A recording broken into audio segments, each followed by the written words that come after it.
Bien, determinados entonces los beneficios, lo que se hace es una matriz, o lo que propone PMI en realidad, es armar una matriz de beneficios. Por cada beneficio y por periodo, que para todos los beneficios tiene que ser igual. Por ejemplo, ahí dice anual, pero podría ser semestral, bimestral, como ustedes lo quieran poner. Entonces, por cada beneficio y periodo, se trabaja con estas matrices. Estas matrices, obviamente dijimos que los beneficios podían ser cuantificables y no tan cuantificables como la mejora de la imagen, que habría que llevarla a un número, ¿sí? Bien, lo que se hace es armar esta matriz en función de la exactitud de la fuente. ¿Se acuerdan que recién decíamos, tenemos que mirar las fuentes de información, como decía acá? Bueno, ¿qué tan exactas son esas fuentes? Entonces, si yo asumo que esas fuentes no son tan exactas, voy a trabajar con una exactitud baja, supónganse. Si esa fuente fuese, por ejemplo, el sistema de ventas, y yo estoy calculando las ventas de los últimos meses, obviamente va a ser una exactitud alta. Bien, ahora, la probabilidad, que está, digamos, del otro lado de la matriz, arriba, esa probabilidad ya es un cálculo. ¿Por qué? Porque más que la fuente sea de una exactitud alta, lo que estamos tratando de calcular es qué va a pasar en los próximos meses, si los beneficios van a ser como los beneficios anteriores. Y ahí ya está jugando otras cosas, qué sé yo, a lo mejor el año pasado en ventas, en el invierno tuvimos un montón, ¿sí? Pero en este invierno, con el tema de la pandemia, que nadie salió a ningún lado, las ventas bajaron terriblemente. Entonces podemos estar trabajando con una probabilidad que no la conocemos o que intuimos sea una probabilidad baja. ¿Está? Entonces, bueno, también en lugar de estar calculando una probabilidad exacta, como esto es un cálculo a futuro y no conocemos exactamente todos los datos, podemos trabajar con estos tres valores, alta, media o baja. Bien, ateniéndonos a la exactitud y a la probabilidad, acá ven que hay unos numeritos que se llaman orden de confiabilidad. Ese orden de confiabilidad es lo que nos va a decir qué tan confiable es ese valor que pusimos ahí en función de la exactitud y la probabilidad. No necesariamente tienen que tener un orden específico, ¿está? Acá fíjense que tiene un orden 1, 2 y 3, los primeros valores, el 4 es una probabilidad alta y una exactitud baja, bueno. Claro, vos siempre vas a elegir el que sea posible y tenga una orden de confiabilidad más baja, digamos. Sí, lo que pasa es que el orden de confiabilidad después me va a permitir llevarlo a una matriz, ¿sí? A una planilla, que sume todos los beneficios. Ahora lo vamos a ver. En principio hacemos esta matriz de beneficios por cada beneficio y periodo. El periodo tiene que ser igual para todos los beneficios para que después podamos sumarlos a esos beneficios, ¿no es cierto? Bien, entonces, Anual esta, por defecto, digamos. ¿cómo? Anual por defecto, digo, el periodo. Anual podría ser por defecto, sí, porque en general, viste, como dijimos, tomamos a 5 años el proyecto y entonces es más fácil decir, a fin de año yo puedo haber obtenido estos beneficios, ¿sí? Si no, después es Claro, un poco más complicado. Y generalmente las empresas pensán que los balances son anuales. Entonces claro. yo ahí voy a poder corroborar realmente si las ventas fueron esas, si no, ¿sí? A eso se refiere el beneficio. Porque después esto lo vamos a tener que corroborar sí o sí, si se dio o no ese beneficio. Bien, entonces después, fíjense, acá dice año 1, ¿sí? Y lo que hacemos es, todos los beneficios, los listamos, beneficio 1, 2, 3, todos los que hayamos indicado, y según ese nivel de confiabilidad que teníamos, el numerito que teníamos ahí adentro de la matriz, vamos poniendo los valores. Y lo que se hace es después sumar. ¿Sí? Y acumular, fíjense acá, bueno, acá hay un corte de la matriz, pero asumimos que el total del nivel de confiabilidad 1 es 565 y así, ¿sí?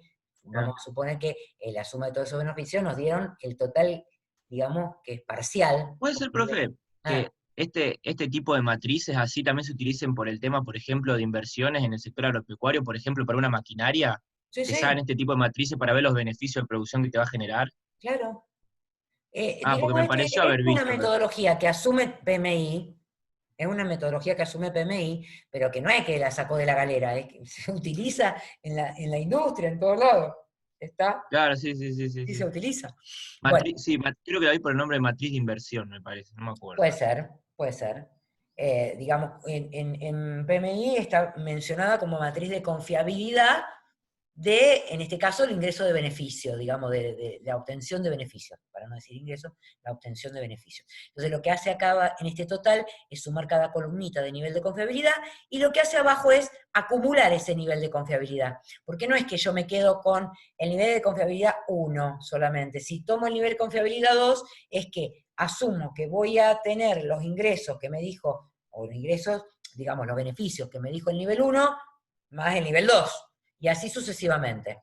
Entonces, generalmente uno toma un corte y dice, ah, mira, anualmente, si yo tomo un nivel de confiabilidad 3, voy a tener 1.463 pesos de beneficio. ¿Sí? O si tomo un nivel de confiabilidad 6, voy a tener 2.268 pesos de beneficios anuales, sumando todos los beneficios a un nivel de confiabilidad como el que elegí ahí, que es, en este caso el último que dije fue el 6. ¿Tá? Entonces digo, mi grado de confiabilidad es un 6. ¿Sí? Lo cual es un poquitito, digamos, es alto el nivel de confiabilidad, estoy confiando mucho en los datos que tengo. No tomo el 9, porque el 9 sería, todos los beneficios que dije seguramente los voy a conseguir. ¿Tá? No, porque tengo mis dudas. Entonces trato de buscar un nivel de confiabilidad medio, 5, 6, como para poder después comparar contra los costos. ¿Está? Bien. Ahora, ¿cómo comparo? Tengo técnicas de evaluación de inversiones que ustedes ya vieron en economía, o sea que lo que voy a hacer acá es un repaso nada más. Hay, dentro de las técnicas de evaluación de inversiones, están estas que están acá, hay más, pero bueno, las más utilizadas son estas, que son el tiempo de recuperación, o sea, y ahora vamos a ir por cada una, pero básicamente tiempo de recuperación lo que hace es decir, cuándo yo voy a recuperar los beneficios, en función de los beneficios, el costo del proyecto, o sea que calculen tiempo, me va a decir, bueno, en 2 años vos recuperaste la inversión, en 3 años recuperaste la inversión, etc. La tasa promedio de retorno es calcular en X cantidad de años cuál va a ser el porcentaje de retorno que yo voy a tener en función de los beneficios. Valor actual neto es justamente un flujo de fondos, es calculado ya ahí tengo en cuenta el valor del dinero en el tiempo, ya vamos a ver. Bueno, y la tasa interna de retorno es calcular la tasa, ¿sí?, a la que yo estoy exponiendo, digamos, los valores, y esa tasa me va a indicar si me conviene o no me conviene el proyecto. Es decir, vamos a suponer, si mi tasa interna de retorno me da que estos beneficios me van a dar un 20%, vamos a suponer, de mejora en mi capital, o sea, mi capital en tanto tiempo voy a producir un 20% más, a lo mejor no me conviene invertir en el proyecto y me conviene poner la plata en plazo fijo. Y eso lo va a Por decidir. ejemplo, profe, Sí, si vos ponele tener una tasa interna de retorno, que eso es por periodo, no por año, digamos también. sí, Ponele que sería que, por ejemplo, si yo tengo una tasa interna de retorno del 10%, anual, sí, invertiste 100, quiere decir que estás ganando, recuperando 10 por año, ¿sería así más o exacto. menos el cálculo? Sí. Entonces, Ajá, ajá. entonces el inversor, ¿sí?, el sponsor que nos está prestando la plata, va a decir, no me conviene. Pongo la plata en plazo fijo y recupero más, a lo mejor. Por eso siempre se compara esa tasa interna de retorno con alguna tasa del mercado, una tasa de referencia del mercado. ¿Se entiende? Para ver si me conviene o no me conviene el proyecto. Bien. Acá hay un ejemplito de tiempo de recuperación de 4 proyectos, ¿sí? Y esos proyectos recuperan con los beneficios que se fueron calculando, los montos que dice ahí abajo, 1.100 en 4 años del proyecto A, 2.000 el proyecto B, y así sucesivamente. Bueno, suponiendo que una inversión inicial de 1.000, ahí hay una rayita, que está media fiera en los últimos 2 proyectos, pero que dice que esos 1.000 en el proyecto 1 se recuperan en el periodo 3. ¿Sí? Vamos a suponer que el periodo es anual, a los 3 años yo ya recuperé la inversión, con el proyecto A. Con el proyecto B también lo recuperé en los 3 años, con el proyecto C tengo que esperar 4 años para recuperarlo, y con el proyecto D tengo que también esperar 4 años. Entonces, según este tiempo de recuperación, según esta metodología, esta técnica de evaluación de inversiones, me diría, bueno, cualquiera de los dos, el proyecto A o el proyecto B, son posibles de llevar adelante porque los dos en 3 años recuperan el monto. Lo que no está viendo este método es que el proyecto B en el 4.º año recupera muchísima más plata, ¿sí? Y en comparación con el proyecto A sería mucho más rentable llevar adelante el proyecto B. ¿tá? No tiene en cuenta los beneficios posteriores a la recuperación de la inversión. ¿Se entiende? Entonces yo podría elegir cualquiera de los 2 proyectos sin tener en cuenta eso. No es exacto, obviamente. ¿Se entiende? Este tiempo de recuperación es muy pavo. Bien, es fácil de calcular, es fácil de comprender, pero no considera los beneficios posteriores, que es lo que dijimos recién, no considera el momento en que se producen los ingresos y egresos de dinero, o sea, acá no se calcula el valor actual del dinero, acá es 1.000 y no sabemos si el 1.000 del año que viene es el mismo 1.000 de este año, ¿está? Entonces, es un problema. Y obviamente no se considera el rendimiento de la inversión si yo la plata que recupero la pongo en un interés en el banco, por ejemplo, ¿sí? O sea, hago una inversión con ese dinero. Bien, ahora la tasa promedio de retorno. Ahora ya sí considero todos los años de vida útil del proyecto.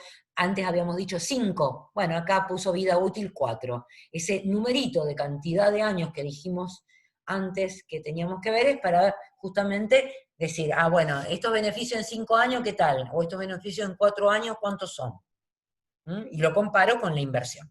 Bueno, acá hace lo mismo, toma una inversión inicial de 1.000, una vida útil de 4 años, suma todos los beneficios, resta la inversión inicial y calcula entonces la tasa promedio de retorno, y dice que el primer proyecto, el proyecto A, es un 10%, y la tasa promedio de retorno para el proyecto B, en este caso, que no es el mismo proyecto B de la diapositiva anterior, lo que hace, bueno, ahí calcula el beneficio total sobre la vida útil, que es el tiempo promedio la tasa promedio de retorno, y calcula que es el 5%.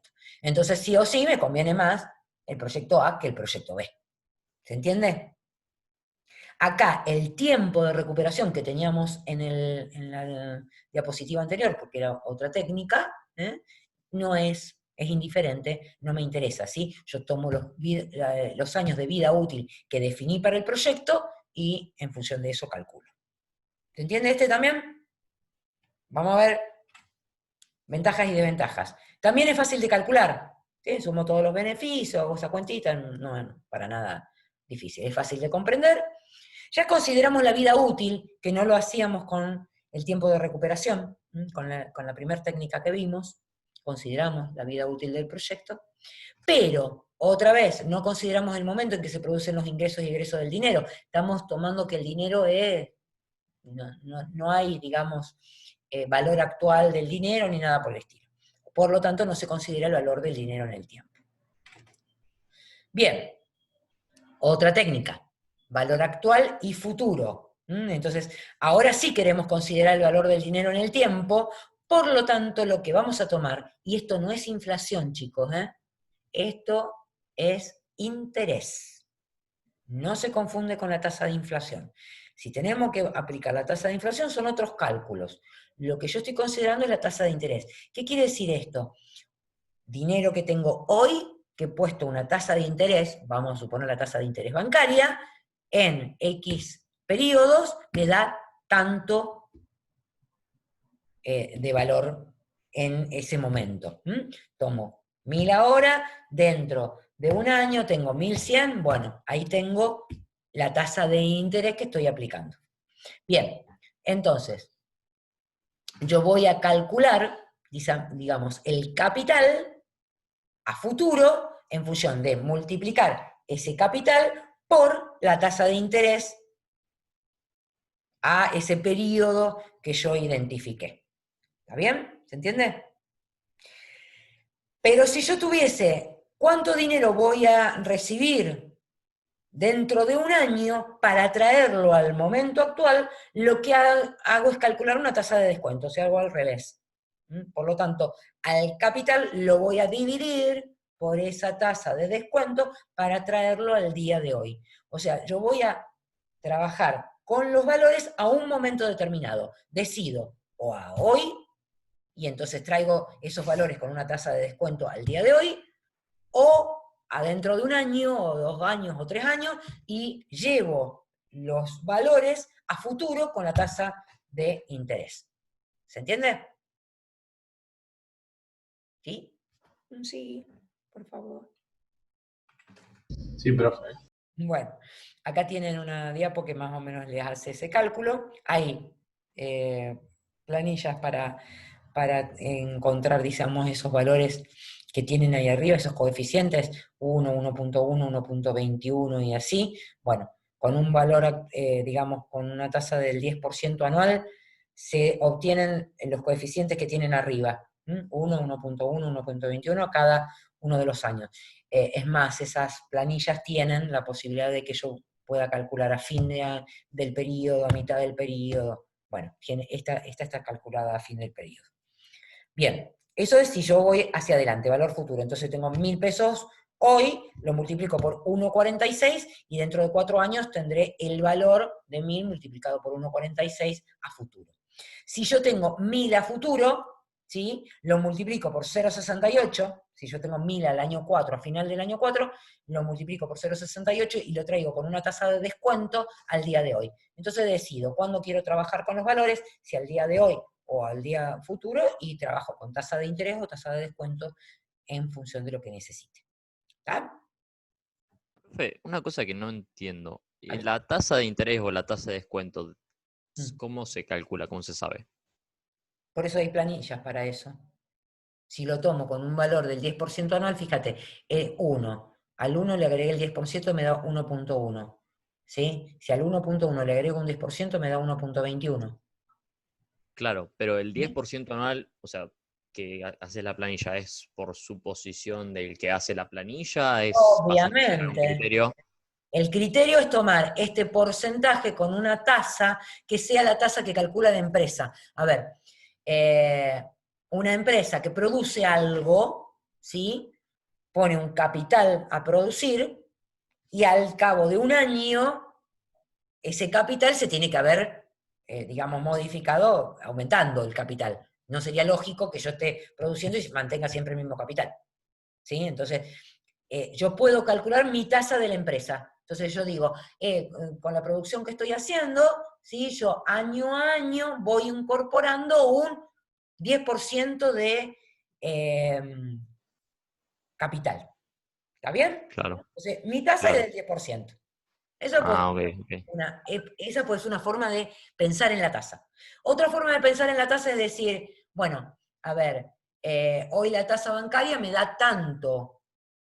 No me conviene producir si yo no tengo una tasa superior a la tasa bancaria. Me conviene poner la plata en plazo fijo. Tengo un riesgo, pero me conviene poner la plata en plazo fijo. Bueno, tomo entonces la tasa que me da el banco y hago este cálculo en función de eso. ¿Sí? Para llevar y Ok, traer. ok. Bien. Pero tengo que sí elegir una tasa. Bien. Digamos, esto sería lo complicado de este valor actual y futuro, ¿no? Elegir la tasa. Bueno, entonces, ¿cómo calculo el valor actual neto? que sería el VAN, que sería esta técnica que utiliza este concepto que dijimos antes. El VAN sería traer todos los beneficios a valores actuales y todas las inversiones a valores actuales. A los beneficios restarle las inversiones, y la inversión va a ser conveniente si ese VAN es mayor que 0. Y acá lo que dijimos que era importante era la elección justamente de la tasa de descuento o de interés en función de cómo tengo que mover esos valores. Bien, y acá lo que agrega, fíjense, que ustedes quieren es un porcentaje de riesgo que yo puedo calcular para ese costo de capital para ver si realmente me conviene o no me conviene invertir. ¿Sí? Y entonces trabajo con esta técnica que es valor actual neto.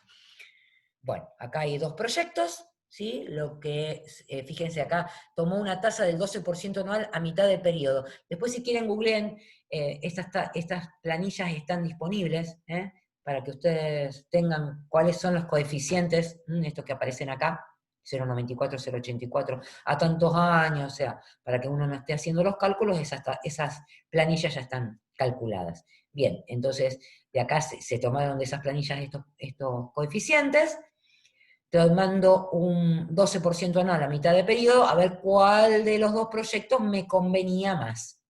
¿Está? Entonces, tomando esos beneficios, se los multiplicó por esos coeficientes, se llegó a un valor, y fíjense, acá el VAN dio negativo, y acá el VAN dio positivo. Entonces, obviamente conviene más invertir en el proyecto B que invertir en el proyecto A. Porque me decía que el VAN tenía que ser positivo para que fuera conveniente. Bien, entonces, ventajas, considera el valor del dinero en el tiempo. Y sigue considerando la vida útil del proyecto como hacía la tasa promedio de retorno. La desventaja, bueno, otra vez, la tasa de descuento, ¿sí? Y la variación del costo de capital, que no lo conocemos, porque si nosotros tuviéramos todo el capital al principio, no habría problema. Pero si tenemos que pedir dinero prestado para invertir, ahí ya es el problema, porque la tasa a la que vamos a pedir ese dinero seguramente no va a ser la tasa que nosotros tenemos como para recuperar el capital que estamos invirtiendo. Entonces, la variación del costo de capital puede ser una desventaja a la hora de hacer las comparaciones. Bien. El último que vamos a ver es tasa interna de retorno, que es la TIR. Es similar al que vimos recién, al valor actual neto, solo que no vamos a tratar de encontrar la tasa, sino que este método nos va a dar la tasa. Nosotros no vamos a tener que pensar en una tasa, sino que nos va a facilitar la tasa que después vamos a comparar con la tasa de la empresa. ¿Tá? Entonces, ¿qué es lo que hace este método? Trata de igualar los beneficios con las inversiones. Con lo cual, vamos a tener que traer los beneficios a valores actuales, las inversiones a valores actuales, vamos a tratar de igualarlas y nos va a dar una tasa. ¿Tá? Entonces, esa tasa es la que vamos a comparar con la tasa de la empresa para saber si es conveniente. Entonces, como traemos a valores actuales tanto las inversiones como los beneficios, considera el valor del dinero en el tiempo, considero la vida útil, proporciona una tasa en lugar de valores monetarios, y no es necesaria la tasa de descuento, pensar en la tasa de descuento. Sí es necesaria después compararla. ¿Tá? Bueno, y otra de las una desventaja que tiene es que considera que todos los ingresos se reinvierten a la misma tasa. Esto que decíamos recién de que para que el dinero se mantenga, yo hasta fin de periodo voy a tener que seguir la inversión. Entonces, ¿a qué tasa voy a invertir? Bueno, la misma que me dice TIR. Y es muy difícil de calcular manualmente, por eso hay software o planillas de cálculo ya armadas para poder calcular la tasa interna de retorno. Bueno, una vez que hicimos esto, se arma lo que se llama un flujo de efectivo y con los beneficios y los costos en función de cada uno de estos métodos. Acá está el tiempo de recuperación, la tasa promedio de retorno, con los mismos beneficios y los costos, ¿sí? El VAN y una TIR, que me da digamos, la tasa, y bueno, yo puedo comparar con ese flujo de efectivo los distintos métodos de evaluación. Lo que les vamos a pedir nosotros en el trabajo integrador es que apliquen alguno de estos dos, o tasa promedio de retorno o tiempo de recuperación, y alguno de estos dos que serían el BAN o la TIR, para ver si su proyecto es factible, o cuánto va a ser de beneficio. Bien. Retorno de inversión, entonces calculado el beneficio neto, restada la inversión y multiplicado por el costo de capital, nosotros podemos llegar a tener el valor agregado económico de un proyecto, ¿sí? O el ROI dividiendo el beneficio neto por la inversión para que nos dé justamente el retorno de inversión. Bien, hasta acá llegamos entonces con la parte de costos. Lo que nos queda es ver el método que les comentaba para hacer control de costos de un proyecto. Eso lo vamos a ver la clase que viene, porque me gustaría que hiciéramos ahora el ejercicio, o los dos ejercicios de matriz de confiabilidad que les dejé en el Drive. Así que